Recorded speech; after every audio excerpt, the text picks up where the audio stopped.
बिस्मिल्लाहिर्रहमानिर्रहीम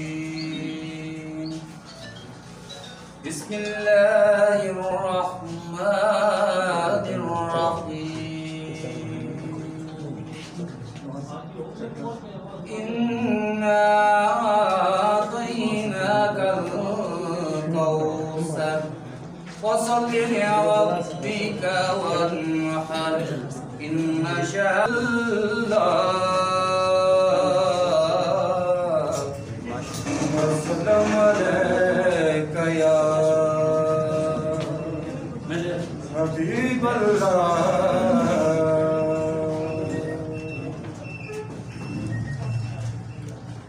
वो कमाल हुस्ने हुजूर है कि गुमान नक्श जहां नहीं, यही फूल खार से दूर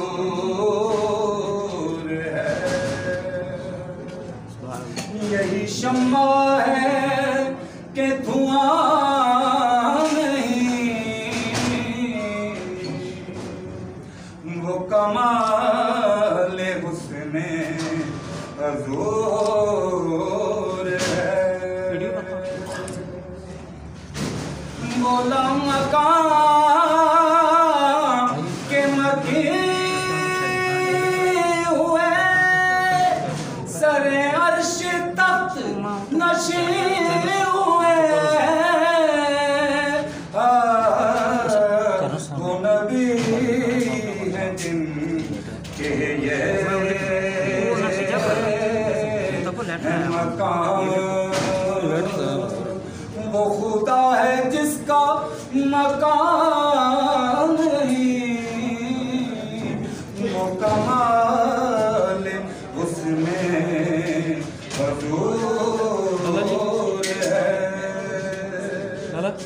कि गुमान नक्श जहां नहीं, यही शम्मा के धुआं नहीं। आप आगे आ जाइए, पीछे नहीं हो सकते, आगे आ नहीं मैं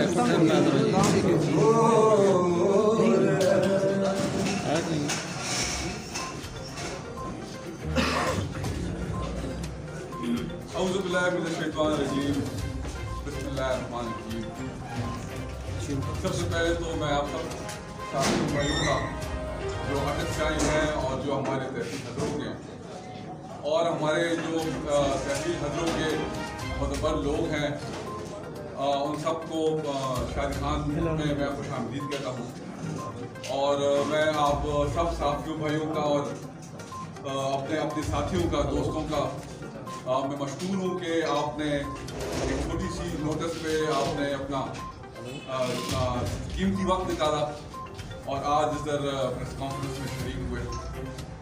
हमारी ये आज की जो प्रेस कॉन्फ्रेंस है इसमें मैं बात करूँगा जो इस वक्त की हुकूमत है उनके जो कारनामे हैं उस पर, जो हमारी तहसील सतह पे जो इशूज आ रहे हैं जिनको इंतजामिया एड्रेस नहीं कर पा रही उस पर बात करेंगे, और जो ओवरऑल जो सूरत हाल है उस पर जो है ना थोड़ी मैं बात करूँगा। सबसे पहले तो मैं आप पूरे जो हमारे मुस्लिम उम्मा है उनको मैं हमारा जो ONG में मुबारकबाद पेश करता हूँ और मैं अल्लाह से दुआ गो हूँ कि हमारी जो मुस्लिम उम्मा है जो मुश्किलात का शिकार हैं अल्लाह उन पर रहम फरमाए और उनको उस मुश्किलात से निजात दिलाए। दूसरी बात मैं करना चाहूँगा कि मैं सख्त कंडेम करना चाहूँगा जो तौहीन रिसालत हुई है, जो हमारे प्यारे पैगंबर के बारे में जो है ना जो बातें हुई है फ्रांस के जो सदर ने, उसकी मैं सख्त से सख्त अल्फाज में मजम्मत करना चाहूँगा। और मैं अपील करूँगा पूरे मुसलमान उम्मा से कि इस वक्त हम एक होकर जितनी भी हमारी फ्रांस के साथ लिंक्स हैं उसको हम तर्क करें ताकि इनको सख्त से सख्त सजा मिले।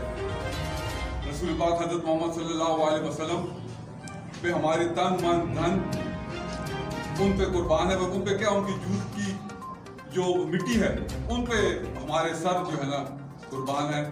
और कल जो आशिक रसूल थे इस्लामाबाद में, वो पीसफुल प्रोटेस्ट करने गए और मुझे बड़ा अफसोस हुआ कि हमारे हुकूमत ने उन जो आशिक रसूल थे उन पे बड़ी बेरहमी से जो है ना शेलिंग की। वो उधर जो है ना अपने रसूल के इश्क पे जा रहे थे और अपना प्रोटेस्ट रजिस्टर कर रहे थे कि उनके जज्बात को ठोस पहुंची है। तो मैं आपके कैमरे की तरफ से मैं इसको सख्त अल्फाज में कंडेम करूंगा। तीसरी बात, टर्की में कल बड़ा एक शदीद ज़लज़ला आया है और काफ़ी जानों का नुकसान हुआ है। मैं दुआगो हूँ अल्लाह ताला उनके फैमिलीज को सब्र अता फरमाए और जो हमसे ज़लज़ले में चले गए अल्लाह ताला उनके दर्जात बुलंद करे। और इस मुश्किल वक्त में पाकिस्तान की अवाम टर्की के साथ कंधे से कंधे मिला के खड़ी है। टर्की ने हमेशा मुश्किल वक्त में पाकिस्तान का साथ दिया है और ये आज हमारा इम्तिहान है कि हम इस मुश्किल वक्त में उनके साथ खड़े हैं। अब आते हैं जो इस वक्त हालात हैं मुल्क के। इस हुकूमत को आए हुए तकरीबन 26 माह हो गए और इससे पहले 20 साल 15-20 साल ये कह रहे थे कि हमारी तहरीक है, हमने तब्दीली लानी है। 20 साल में की मेहनत के बाद जब इनको हुकूमत मिली तो 26 महीनों में, 26 साल में नहीं, 5 साल में, 26 महीनों में इन्होंने मुल्क का सत्यानाश कर दिया। आवाम सड़कों पे आके इस वक्त रो रही है। एक तरफ महंगाई का पहाड़ खड़े हो गए हैं, दूसरी तरफ मईशत आपकी जो है, जो कि हमारी हुकूमत 5.8% पे छोड़ के चली गई, ये नेगेटिव पे ले आए हैं। किसान भाई हमारे रो रहे हैं, सरमादार जो है वो अपनी जगह रो रहा है।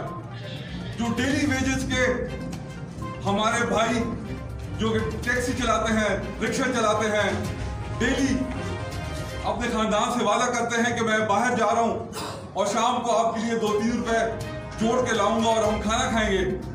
वो जब बाहर जाते हैं और खाली हाथ जब वापस आते हैं तो उनके बच्चे उनको कहते हैं कि हम भूखे हैं और वो शर्म से उनसे आंखें नहीं मिलाना चाहता। ये हाल हो गया है हमारे इस मुल्क का। आप बिजली पे नजर दौड़ाएं, वो महंगी। आप आम जो दाल चावल जो कि आम एक बंदा जो जिसकी खरीदा थी वो आपकी जो है आपकी पहुंच से बाहर। जो आपके आटा है हमारी अपनी पैदावार है, हम उन ममालिक में हैं जो कि अपनी पैदावार से ज्यादा बनाते हैं, पैदावार करते हैं। आज उस आटे की शॉर्टफॉल है, आटा आप इंपोर्ट कर रहे हैं। अगर इनसे पूछते हैं तो ये कहते हैं कि हमें फिगर्स गलत दे दी गई है। सारा जो मलबा है उठा के इंतजामिया पे डाल देते हैं कि हमें फिगर्स गलत दे दी गई हैं, जिसकी वजह से जो है ना आटे का शॉर्टफॉल है। तो इसमें नालायकी किसकी है? आपको अगर किसी ने फिगर दी है तो आपका फर्ज है कि उसको आप क्रॉस वेरीफाई करें। आपके पास डिपार्टमेंट्स हैं, इंस्टीट्यूशंस हैं, उनको आप भेजें कि इसको वेरीफाई करें, क्रॉस थर्ड पार्टी आप वेरीफाई करें।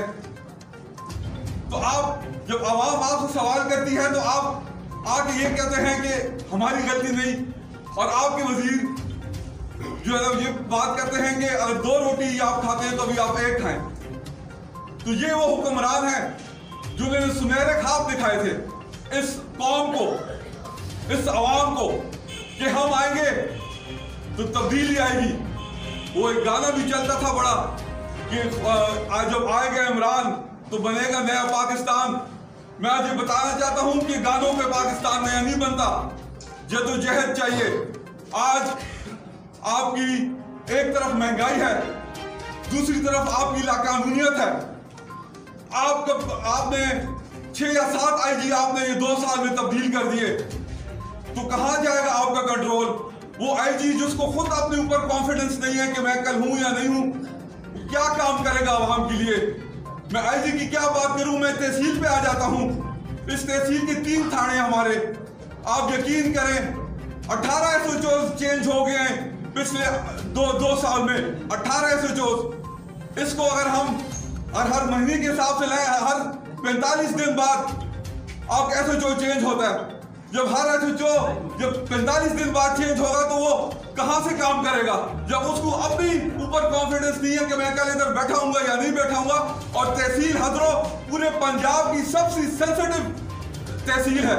यहाँ बॉर्डर आपका सवाबी, चारसदा, टोपी, यहाँ पेशावर, यहाँ से जो है आपकी इन्फिल्ट्रेशन होती है और यहाँ से फिर लोग जो है ना आगे जाते हैं। और आप यहाँ की पुलिस को जो है ना इसी तरह ही जो है ना चेंज करने जाएंगे तो वो क्या काम करेगी? उसका और नतीजा हम देख रहे हैं, वारदातें यहाँ बढ़ रही हैं। चोरी की मैं अगर 6 महीनों का रिकॉर्ड निकाल के देख लूं, 50 से ज्यादा चोरी हुई है इधर। और मैं मर्डर्स देखूं तो तकरीबन 15 से 20 कत्ल हुए हैं जिसका कोई सुराग नहीं है।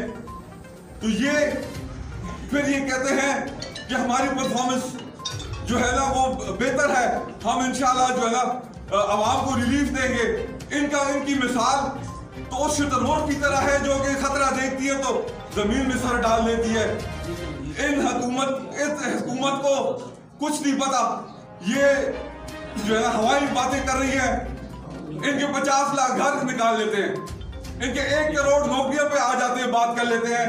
50 लाख घर का वादा इन्होंने आज से 2 साल पहले किया है। चले 2 साल पहले आपका वादा किया, आज 2.5 साल हो गए आपके। मुझे बता दें कि कितने घर इस वक्त जो है ना आपके तामीर हो चुके हैं। 50 लाख में से 25 लाख तो वसूलन होने चाहिए, और 25 लाख नहीं तो चले 10 लाख आप बताएं जो क्या होने जाने चाहिए। तहसील हदरों में इनके पास जगह है, वहां बड़े शानदार इफ्तिताह हुआ है। मुझे बताएं वहां कितने घर गरीबों को मिल गए हैं, कितनी बुनियादें घर जो उनके पास बुनियादें कितनी बन गई हैं। ये सारे एक ख्वाब, एक झूठे वादे पीटीआई की हुकूमत ने अवाम के साथ झूठे वादे, झूठी कमिटमेंट्स और झूठे आसरे दिए हैं। 1 करोड़ नौकरियां 2 साल में आपका जो पॉवर्टी लाइन है 2 करोड़ बंदा उससे नीचे गिर गया है। 30 से 40 लाख लोग बेरोजगार हो गए हैं। शुक्र है इनको कोरोना मिल गया, हर बात पर ये कोरोना के पीछे छुपते हैं।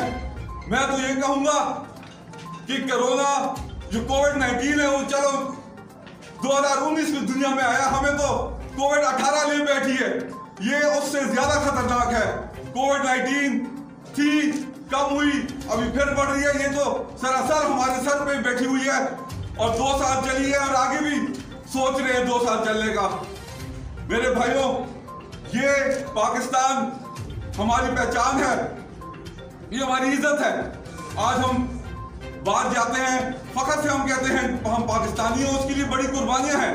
70 साल पहले जब ये पाकिस्तान आजाद हो रहा था, हमारे माओ ने, हमारे बेटों ने कुर्बानियां दी हैं। माओ के सामने उनकी बेटियों की उनके साथ ज्यादती हुई है, उनके चादर खींचे गए हैं, बेटे शहीद हुए हैं, जो है बुजुर्ग शहीद हुए हैं, खून की नदियां बह गई थी। उसके बाद ये पाकिस्तान हमें मिला है और उस वक्त से लेकर अब तक हर दिन इसकी सलामती के लिए लोग जान कुर्बान कर रहे हैं। फौजी हमारे जो है सरहदों पे खड़े होके जो है सीना तान के खड़े हैं, दुश्मन की आंखों में आंखें डालकर सीने पे गोली खा रहे हैं, शहीद हो रहे हैं इस मुल्क की खातिर। आज ये शोहदा हैं जिनकी वजह से हम इधर कह सकते हैं कि हम इस्लामी जमहूरी पाकिस्तान है, क्योंकि इनकी कुर्बानियां हैं, इनकी कुर्बानियां हम पे कर्ज है। मैं सलाम पेश करता हूं उन माओं को जिनका अगर 1 बेटा भी है तो वो भी फौज में है, जिनके 2 बेटे हैं तो वो भी फौज में है, जिनके 4 हैं वो भी फौज में है। हम दूर क्यों जाएं? आपके साथ ही ये शादी खान की कब्रिस्तान है, यहाँ शोहदा है।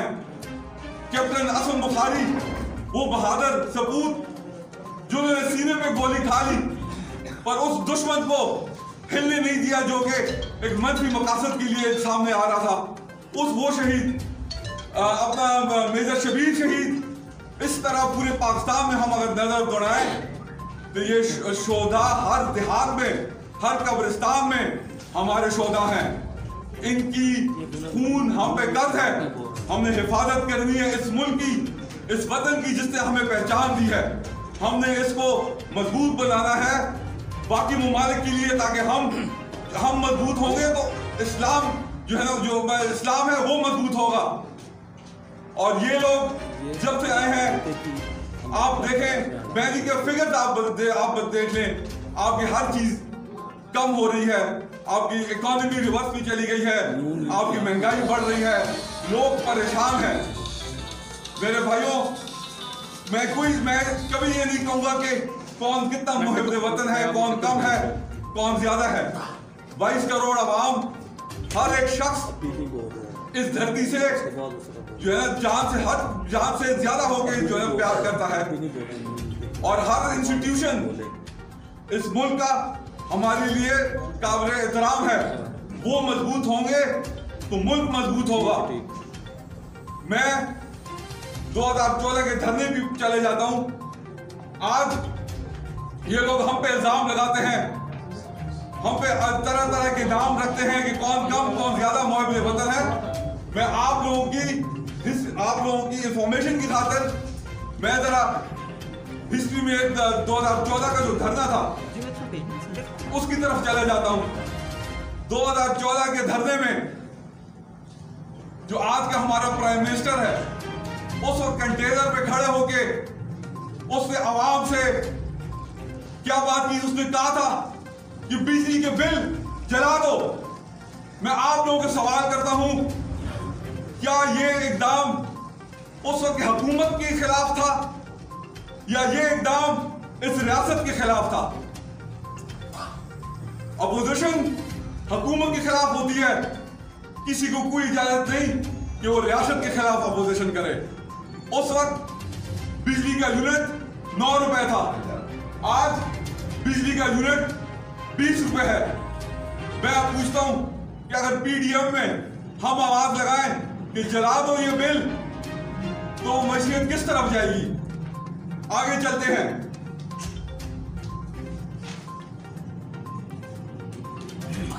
फिर उन्होंने आवाज लगाई, आपको मैं याद कराता हूं कि बाहर से हुंडी पे पैसा भेजे। हुंडी पे जब पैसा भेजे, इससे किसका नुकसान? उस वक्त की हुकूमत का या रियासत का? हुंडी की थ्रू जब पैसा आएगा तो आपका डॉलर बढ़ेगा। फॉरेन रेमिटेंसेस, फैमिली रेमिटेंसेस, जितना भी पैसा आता है जब प्रॉपर बैंक के थ्रू आता है तो आपकी करेंसी स्ट्रांग होती है। इधर इन्होंने कहा कि हुंडी के थ्रू भेजे। आप मुझे बताएं कि पीडीएम इस वक्त ये आवाज उठाए कि पैसा हुंडी के थ्रू भेजे तो फेटफ किधर जाएगा? लोग क्या समझेंगे? मैं किसी पे इल्जाम नहीं लगा रहा, मैं सिर्फ जो इस वक्त की हुकूमत है जो अपने आप को मुहिब वतन कहती है, मैं उनके मादी का किरदार एक एक करके आपके सामने रख रहा हूं। उसके बाद सिविल डिसोबीडियंस की आवाज आई। मैं फिर आपसे पूछ रहा हूं कि सिविल डिसोबीडियंस उस वक्त की हुकूमत के खिलाफ थी या स्टेट के खिलाफ थी? बिल ना दो, टैक्स ना दो, टोल ना दो, बिल जला दो, रेवेन्यूज ना दो, अपनी गाड़ियों पे टोकन ना दो। ये बातें जो भी हुकूमत में हो, ये बातें तस्लीम नहीं देती, तो इससे मुल्क का नुकसान होता है। मैं फिर कहता हूं, मैं किसी पे इल्जाम नहीं लगा रहा, सिर्फ एक माजी आप लोगों को दोहरा रहा हूं। 2014 का धरना 1 पॉइंट एजेंडा था कि रिगिंग की गई। आज 11 जमातें चीख रही हैं कि ये हुकूमत रिगिंग से आई है, अवाम का मैंडेट चोरी करके आई है। तो खान साहब, आप जिस हुकूमत के इतने चर्चे कर रहे हैं, आप बताएं कि वो तो एक रिग्ड इलेक्शन के थ्रू आप लाए हैं। नया पाकिस्तान की आप बात करते हैं, आप अपने स्पीचों में कहते थे कि नए पाकिस्तान में अगर 10 लोग उठ के मुझसे बात करें या मेरे ऊपर इल्जाम लगाए तो मैं छोड़ दूंगा।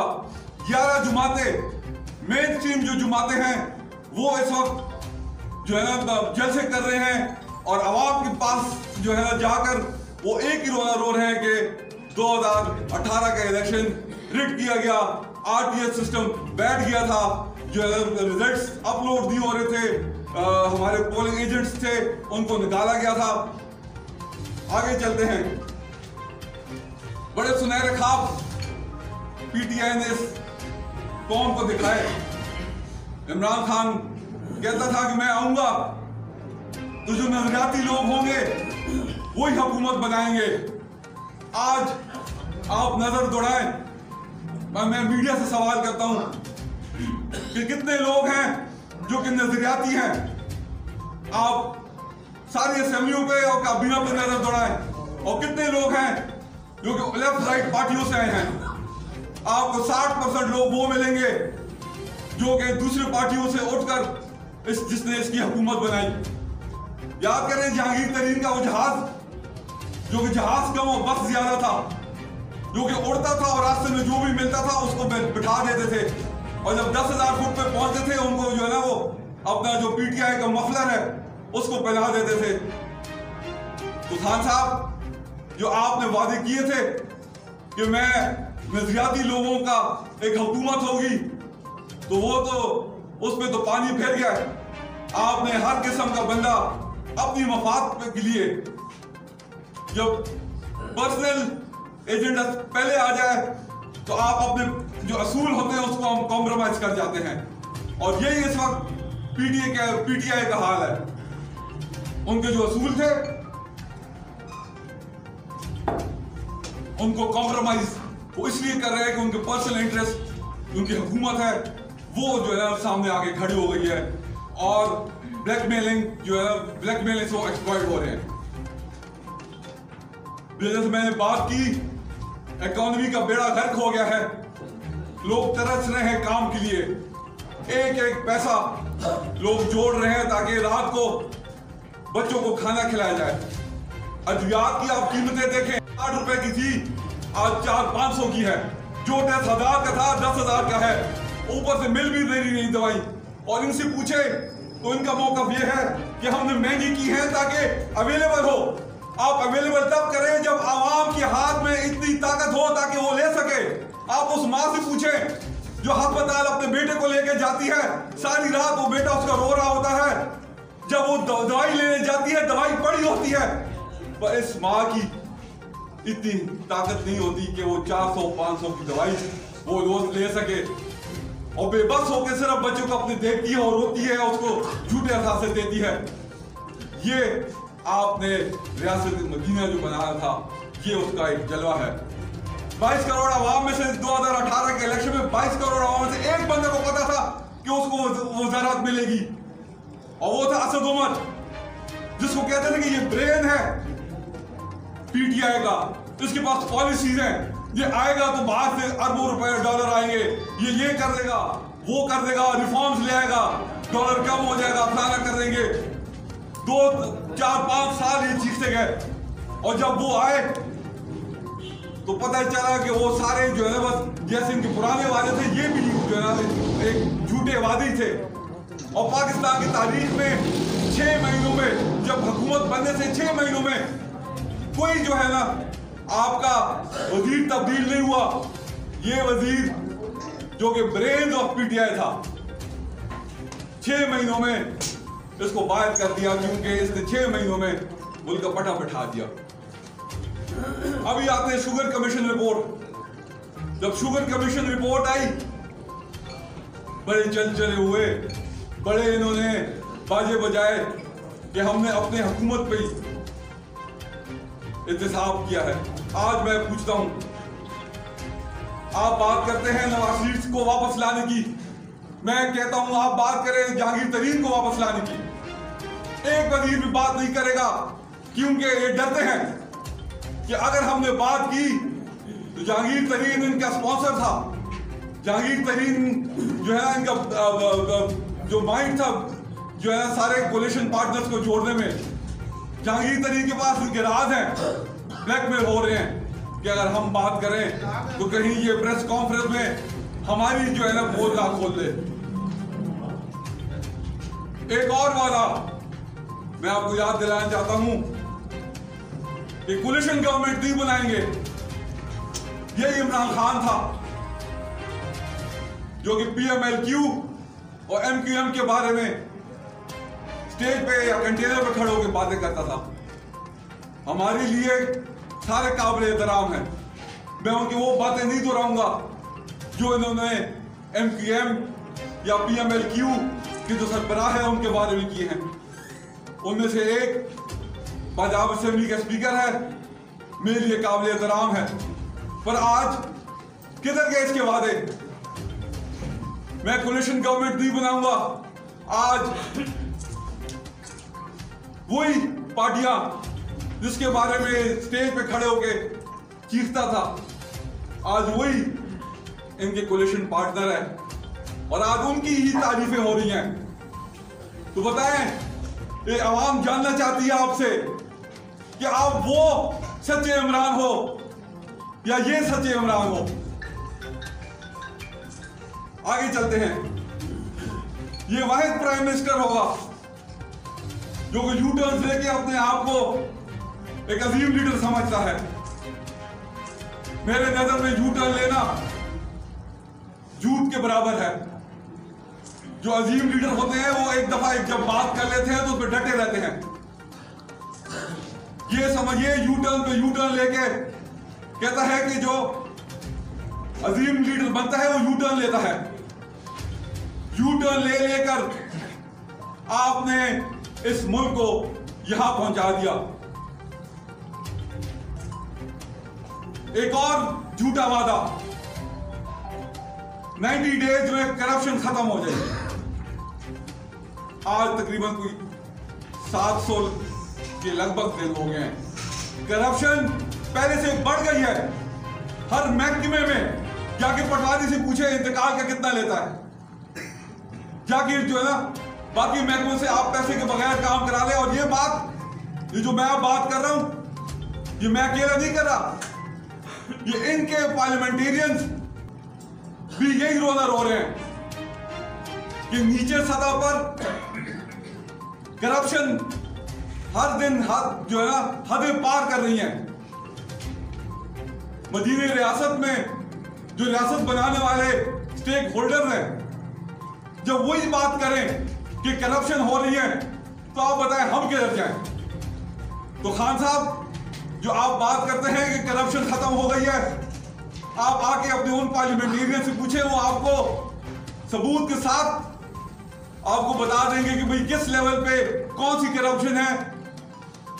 और जायज काम के लिए जो एक गरीब बंदा जाता है उससे भी जो है ना करप्ट पैसे लेकर कैसे के बगैर उनसे काम नहीं कराए जाते।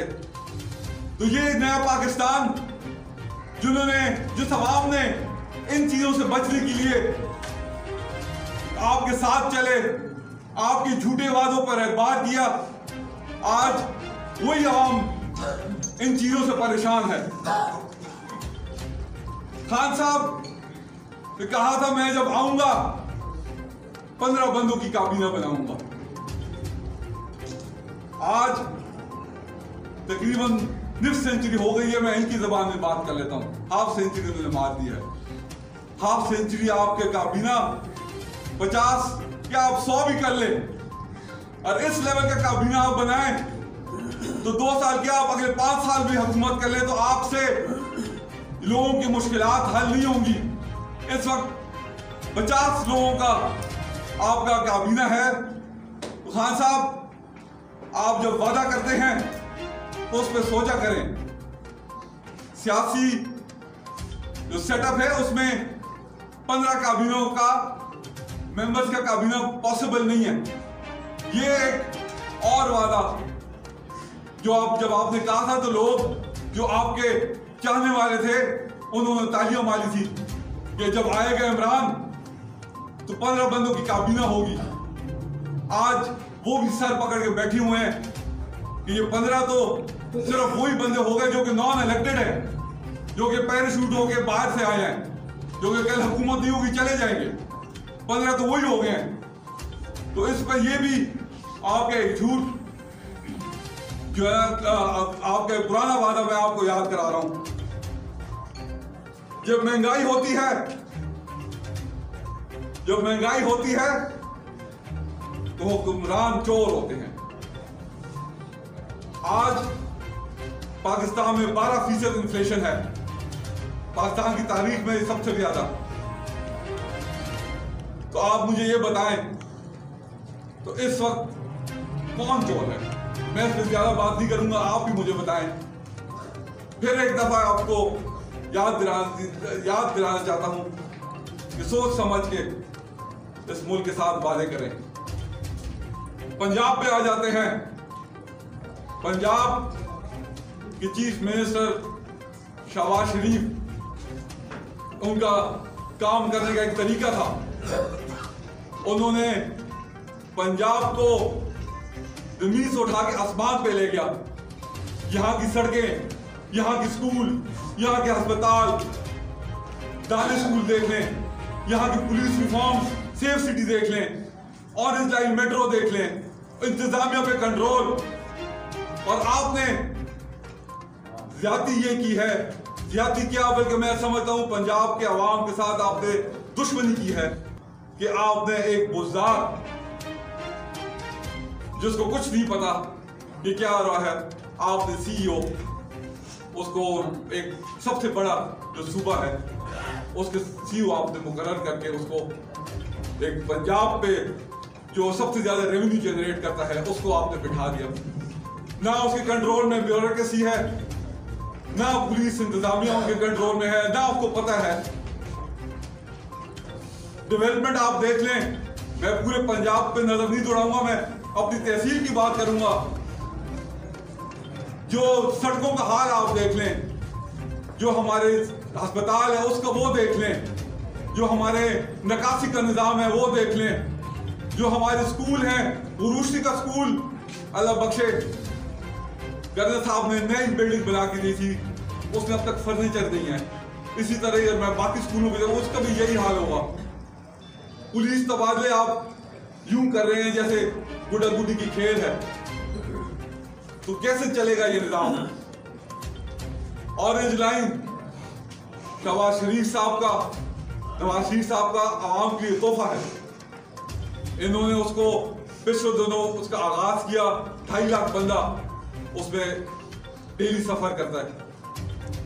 इसी मंसूबे को, ये मंसूबा आज से 2 साल पहले पूरा हो जाता अगर PTI वाले बीच में टांग ना अड़ाते, उसको डिले ना करते। तो बुज़दार आपने पंजाब में बिठाया। मैं समझता हूं पंजाब की जो आवाम है वक्त आने दें, आपसे पूछेगी और आपके लोग जवाबदेह होंगे। फॉरेन फंडिंग केस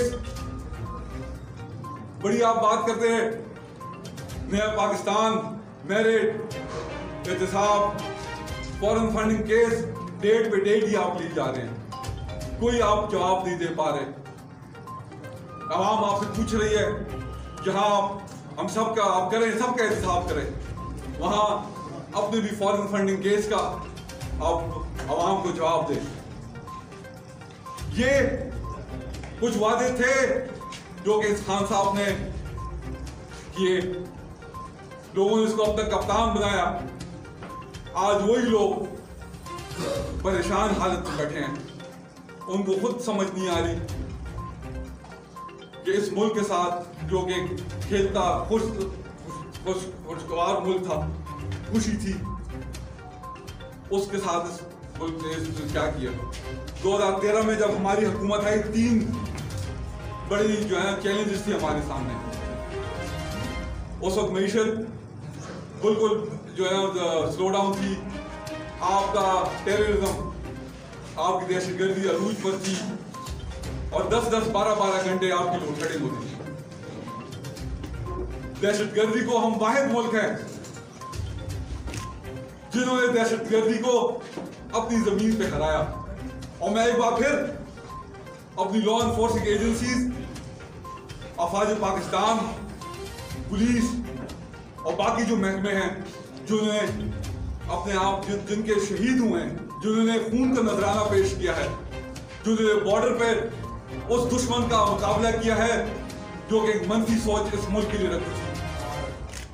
मैं आज फिर दोनों हाथों से उन बहादुर फौजियों को, सिपाहियों को, जवानों को, पुलिस के अधिकार को और बाकी जितनी सिविल सोसाइटीज हैं, जितनी कुर्बानी दी है, मैं सलाम पेश करता हूं। और मैं एक दफा फिर कहता हूं कि ये उनका खून हर एक शख्स पे कर्ज है और हमने ये कर्ज निभाना है। बिजली 10-12 हज़ार मेगावाट बिजली हमने फराहम की।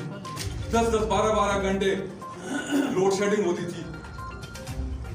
देहातों में 16-17 घंटे भी चली जाती थी।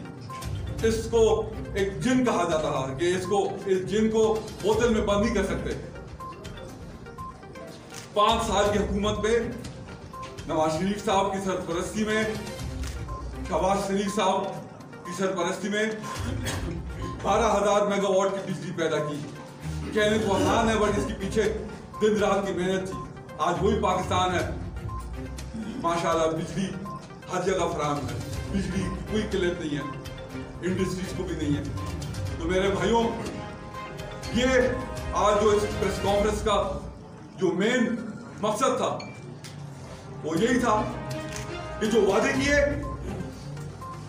उन पे यू टर्न्स और मुल्क किस सतह पर खड़ा था और कहां आ गया, ये आप लोगों के सामने है। आवाम भी में शऊर आ गया, वो भी जानते हैं। और अब वक्त है, इंशाल्लाह कप्तान चेंज होगा। वोट के जरिए में अनकॉन्स्टिट्यूशनल कोई बात नहीं। ये हुकूमत इस तरह चलती रही तो जब इलेक्शन का वक्त आएगा, जब अवाम की अदालत सजेगी, तो यही अवाम जो कि इनकी गीत गाती थी, इनको इंशाल्लाह रिजेक्ट करेगी और इंशाल्लाह नून को, PML नून को जो है ना वो बरसरदार लाएगी। और इंशाल्लाह हम ही इसको एक अजीम पाकिस्तान जो कि हमारे कायद मोहम्मद अली जिन्ना का ख्वाब था, वो इंशाल्लाह हम इसको बनाएंगे और इसको जो है ना एक वो मुल्क बनाएंगे जो कि सारी दुनिया इस मुल्क को ये ऊंचाई पे होगा, बाकी ममालिक नीचे होंगे, इसको इंशाल्लाह सर उठा के इंशाल्लाह देखेंगे। इसके लिए दिलो जान मेहनत करेंगे और इस मुल्क को हमारा खून का नजराना चाहिए होगा इंशाल्लाह। सबसे पहले आपको ये सब एक मिनट खान साहब, आप ये फरमाया आपने जो अक्कासी की है मुल्क और डिस्ट्रिक्ट की बड़ी अच्छी की आपने अक्कासी। आप ये फरमाए कि आपका तल्लुक मुस्लिम लीग नून के साथ है। आपके जो नवाज शरीफ साहब हैं और दीगर जितने भी आपके जो सियासतदान हैं आपकी पार्टी के, इस वक्त फौज उनके टारगेट के ऊपर है और जो सरकारी अदारे हैं उनको निशाना बनाया जा रहा है।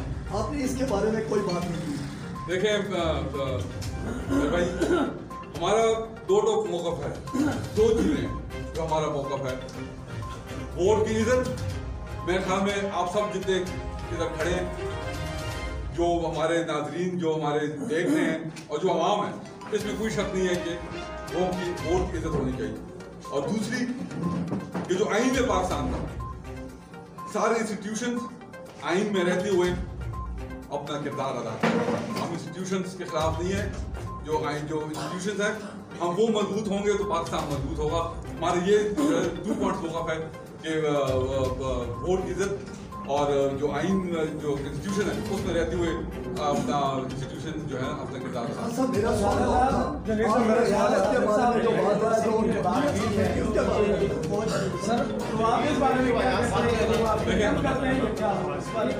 देखिए, मैं अयाज सादिक साहब एक मने हुए सियासतदान हैं, पढ़े लिखे सियासतदान हैं, बहुत एक्सपीरियंस है और जितना मैं उनको जानता हूँ बहुत कम बोलते हैं और बड़ा सोच समझ के बोले। उन्होंने देखे बात जो की है, मैं अगर अब बात करूँ तो इस तरह बातें होनी नहीं चाहिए। नेशनल सिक्योरिटी इशू होते हैं। अभी उन्होंने जो बात की है, उस वक्त जो कमरा था उधर क्या एनवायरनमेंट था, किस कॉन्टेक्स्ट में बात की है, क्या उस वक्त बात हो रही थी, ये तो वही बेहतर जानते हैं। तो मेरे ख्याल में मैं अपना समझता हूँ कि हमारी कौम, हमारी इंस्टीट्यूशंस, हमारे जवान एक बहादुर कौम है और कोई दुनिया का दुश्मन नहीं है जिसके सामने हमारे पैर या मशीनों पे पैर जो है ना, जब मुल्क की दिफा की बात है, कोई इस तरह जो है ना ताकत नहीं है दुनिया में कि हमारी टांगें कांपे और हमारे माथे पर पसीना। याद सादिक के बयान की मजम्मत करते हैं जो याद सादिक ने बयान दिया है। मैं ये समझता हूँ कि इस तरह बात होनी नहीं चाहिए, ये नेशनल सिक्योरिटी का इशू होते हैं, ठीक है। दूसरी जो है ना बात हो गई है, मतलब होनी नहीं चाहिए, मैं इतना कहूँगा कि यानी आप मजम्मत भी नहीं करते। हाँ, यानी कि आप मजम्मत भी नहीं करते। मैं मजम्मत, देखिए मैंने आपको ये कहा है कि उस वक्त जो लोग थे, क्या बात हो, किस कॉन्टेक्स्ट में बात की है, असेंबली के फ्लोर पे उन्होंने की है। दूसरी तरफ से भी पार्टी पे तरह तरह के इल्जाम लगते हैं, जिस बात पे बात हो गई है। और मैं समझता हूँ कि जो है ना नेशनल सिक्योरिटीज पॉलिटिक्स अपनी तरफ, नेशनल जब मुल्क का बात आती है, नेशनल सिक्योरिटी की इशू बात आती है, तो इस तरह बातें दोनों तरफ से, हुकूमत अपोजिशन दोनों तरफ से नहीं होनी चाहिए। जंगे साहब, मेरा आपसे सवाल है कि कर्नल शुजा खानज़ादा साबिक़ वज़ीर दाखिला पंजाब की शहादत के बाद आपने पहली बार यहाँ पे पुरहजूम प्रेस कॉन्फ्रेंस की, जिसमें आपने मौजूदा हुकूमत को करप्शन, नाकानूनीत के हालत से सख्त तनकीद का निशाना बनाया। तो आपने जो बात वादे की कि इमरान खान किसी भी मोड़ से जो वादा पूरा नहीं कर रहे कौम से, तो मियाँ मोहम्मद नवाज शरीफ जब अलीद हुए तो पूरी कौम ने वो देखा, मीडिया पे लाइव आया कि उनकी जो कंडीशन थी उस पर अदलिया ने और हुकूमत ने उनको बाहर जाने की इजाज़त दी। तो वहाँ पे अभी मीडिया के सामने आके या PDM के इजलास से जलसा से खिताबात के बाद तो ये बात नुमाया नज़र आ रही है कि मियाँ साहब की जो इस वक्त कंडीशन है काफ़ी बेहतर है। तो आप क्या समझते हैं, मियाँ साहब को वो वादा वफा करना चाहिए जो हुकूमत और अदलिया से करके वो बाहर गए? साहब पहले भी आए थे, जब उनकी गिरफ्तारी थी, अपनी बेटी के साथ आए, गिरफ्तारी थी, मियाँ साहब जेल में थे, तबीयत नासाज थी। ये हम नहीं कह रहे, ये हुकूमत की रिपोर्ट्स कह रही है। जो कमेटी बनी है, जो डॉक्टरों ने रिपोर्ट्स दी हैं, जिन पर फैसला हुआ है, हम नहीं कह रहे, ये वो रिपोर्ट्स कह रही है। इनकी लोगों ने जो है ना अपना टीम थी, शौकत खानम से डॉक्टर आए थे, उन्होंने तस्लीम किया कि बीमार हैं, इनको आप भेजें, चले गए। जब इलाज हो जाएगा, डॉक्टर उनको क्लीन चिट दे देंगे। वो जो है एक अवामी लीडर है, इनकी जो है ना सियासत है, फॉलोइंग है, इंशाल्लाह बहुत जल्द आपके दरमियान। जवाला में पीएम का जलसा कराची में भी हुआ, कोयटा में भी हुआ, आगे में क्या कोई इस तरह एक्टिविटीज है? देखिए पिंडी में 7 तारीख को नून की कन्वेंशन है और नून की हमारी अपनी कन्वेंशन, और उसमें जो है ना सारे जो डिविजनल जो हमारे टीम है वो भी बाकी ज़्यादा आएगी। आपने अभी करप्शन के हवाले से बात की है प्रेस कॉन्फ्रेंस में, माशाल्लाह बहुत अच्छी बात है, लेकिन आपकी आंखों के नीचे ये जो गोंदल मंडी के पास हो रही है, ये आपके भी नोटिस में यहाँ के इलाका चाँद के कोई मशहूर मारूफ शख्सियात हैं लालक, उन्होंने भी ये आवाज़ बुलंद की है। तो सर आपने नाम नहीं लिया इसका, या आप मेरे को नहीं, ये बात मेरे इल्म में आई थी और साफी भाई ने जो है ये बात की थी। 500 रुपये वो एक जानवर का लेते हैं, तो मैं समझता हूँ ये तरह का जुल्म है।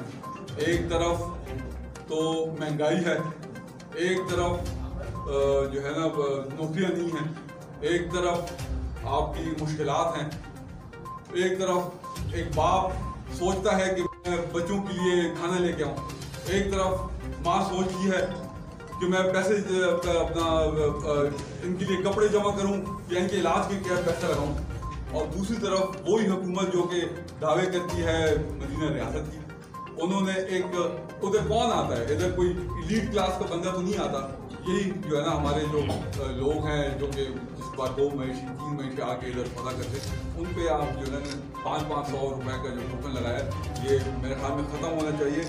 बेशक आप इसको कम करते हैं, 30 रुपये तक लें, और 500 रुपये बहुत जुल्म है। किसी के पास 5 मवेशी आ जाते हैं तो 2,500-3,000 वो ये देगा, ट्रांसपोर्टेशन कॉस्ट देगा, और ऊपर से उसकी सेल भी ना हो। जिस तरीके से इकॉनमी के हालात है, परचेजिंग पावर नहीं है लोगों के पास, अक्सर 5 आते 5 ही चले जाते हैं, तो और जो है उसका वो 2,500 गया, 2,500 पेट्रोल लग गया, तो 5-6 हज़ार का उस हर पीर को उसको नुकसान होता है। तो इस पर डीसी साहब से और इंतजामिया से, कमिश्नर से मेरी रिक्वेस्ट होगी कि इसको नजरसानी करें, ताकि कहीं और रिलीफ नहीं दे रहे, आपने आपके बस में नहीं है, IMF आपके सर पे बैठी हुई है और FATF ने जो है तलवार लटकाई हुई है, ये तो आपके बस में इधर ही जो है आप रिलीफ दे। जागीर साहब, आपने जो जिस अंदाज से हुकूमत का पोस्टमार्टम किया और सारी मंजरकशी की पहले दिन से लेके आज तक, एक तो कहने का मकसद ये है कि आज आपने यहाँ पे मीडिया के जरिए बात की, क्या ये ज़्यादा इफेक्टिव होता है, या आप बताएं कि जब आप असम्बली फोरम में मौजूद होते हैं, जैसे आपने पंजाब हुकूमत को आड़े हाथों लिया,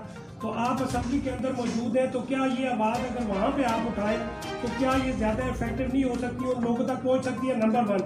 नंबर 2 सर ये है कि आप यहाँ के रिप्रेजेंटेटिव हैं और यहाँ की मेजॉरिटी जो है, इसमें कोई दूसरी राय नहीं है कि आप उनके साथ पर्सनली इन कॉन्टैक्ट हैं, लेकिन जिन हालात में ये महंगाई है, करप्शन है, या इलाके के जो हालात हैं, लॉ एंड इसकी जो सिचुएशन है, लॉ एंड ऑर्डर की जो सिचुएशन है कि यहाँ पे मर्डर, ईच एंड एवरीथिंग, सारी चीज़ें, तो एज ए रिप्रेजेंटेटिव भी आपका वो रोल जो यहाँ के लिए होना चाहिए वो थोड़ा सा पैसिव नज़र आता है, इस पर आप क्या कहेंगे?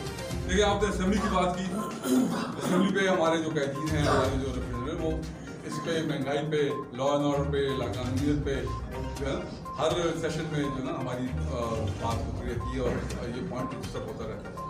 यहाँ तक आपने बात की कि जो है मेरी प्रेजेंस इलाके में कम है, पर्सनली इन कॉन्टैक्ट है, लेकिन एज ए जो पब्लिक की डिमांड के हवाले से जो महंगाई है या जो लॉ एंड ऑर्डर की सिचुएशन है, उस पर आपका उस तरह एक्टिव रोल नहीं नजर आता मेरा कहना। नहीं, देखें, मेरा एक्टिव रोल जरूरी नहीं है कि मैं एक रोल अदा कर रहा हूँ तो मैं कैमरे में आके जो है ना आपके सामने अदा करूँ। हो सकता है कैमरे से पीछे मैं अपना रोल अदा कर रहा हूँ, जो मेरे बस में हो, जिधर मेरी पहुँच हो, मैं आवाम की आवाज़ पहुँचाऊँ।